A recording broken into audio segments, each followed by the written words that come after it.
सोचिए, अगर आपके पास एक ऐसा मौका हो कि आप वापस अपने बचपन में जा सके या फिर भविष्य में जाकर देख सके कि 100 साल बाद दुनिया कैसी होगी, क्या आप ये करना चाहोगे? दोस्तों, टाइम ट्रैवल हमेशा से इंसानों की सबसे बड़ी जिज्ञासा रही है। हॉलीवुड फिल्मों से लेकर वैज्ञानिक थियोरी तक हर जगह टाइम ट्रैवल की बातें होती है, लेकिन सवाल ये है, क्या वाकई टाइम ट्रैवल संभव है? आज की इस वीडियो में हम जानेंगे टाइम ट्रैवल से जुड़ी 5 सबसे बड़ी वैज्ञानिक थियोरी और उनके पीछे छिपे रहस्य। थियोरी नंबर 1 पर है theory of relativity. Time travel की नींव रखी थी अल्बर्ट आइंस्टाइन ने अपनी थियोरी ऑफ रिलेटिविटी से। आइंस्टाइन ने कहा था कि समय और स्थान जुड़े हुए हैं, जिसे हम स्पेस टाइम कहते हैं। अगर कोई वस्तु प्रकाश की गति के करीब चलती है तो उसके लिए समय धीमा हो जाएगा। इसका मतलब अगर आप बहुत तेज गति से चलने वाले स्पेसशिप में बैठो तो आपके लिए समय धीमा बीतेगा, लेकिन पृथ्वी पर सबके लिए समय नॉर्मल चलेगा। इसे ही कहते हैं टाइम डिलेशन। वैज्ञानिक मानते हैं कि भविष्य की यात्रा इसी तरह संभव हो सकती है। थियोरी नंबर 2 है वार्म होल्स। सोचिए, अगर स्पेस टाइम को मोड़कर हम 2 बिंदुओं को जोड़ दे तो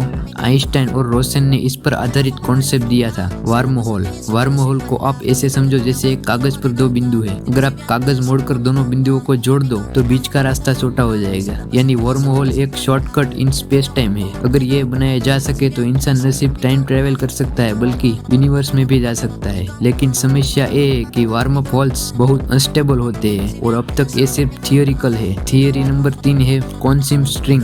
ये थियोरी पहली बार वैज्ञानिक टॉम किब्बल ने दी थी। कॉस्मिक स्ट्रिंग बहुत पतले लेकिन बहुत डेंस ऑब्जेक्ट होते हैं जो यूनिवर्स की शुरुआत से मौजूद है। कहा जाता है कि इनके आसपास का स्पेस टाइम इतना ज्यादा बेंड हो जाता है कि ये टाइम लूप बना सकते हैं। अगर कोई स्पेस कार कॉस्मिक स्ट्रिंग के पास से गुजरे तो वो अतीत या भविष्य में जा सकता है। हालांकि अब तक कॉस्मिक स्ट्रिंग का कोई सीधा सबूत नहीं मिला है। थियोरी नंबर 4 है ग्रैंडफादर पैराडॉक्स। टाइम ट्रैवलर की सबसे बड़ी दिक्कत है पैराडॉक्सेस। सोचिए, अगर कोई व्यक्ति अतीत में जाकर अपने ही दादाजी को उनके शादी करने से पहले रोक दे तो वो खुद पैदा ही नहीं होगा। इसे कहते हैं ग्रैंडफादर पैराडॉक्स। वैज्ञानिक कहते हैं कि यह पैराडॉक्स टाइम ट्रैवल को लॉजिकली असंभव बताता है, लेकिन कुछ साइंटिस्ट मानते हैं कि यूनिवर्स इस समस्या को हल कर सकते हैं। मतलब अगर आप अतीत बदलते हो तो वो यूनिवर्स अलग हो जाएगा और आपका यूनिवर्स अलग ही चलता रहेगा। थियोरी नंबर 5 है क्वांटम पाइसिस और मल्टीवर्स थियोरी। क्वांटम वर्ल्ड में चीजें अजीब तरह से बिहेव करती है। प्रैक्टिकल एक साथ 2 जगह एक्सिस्ट कर सकते हैं। इसे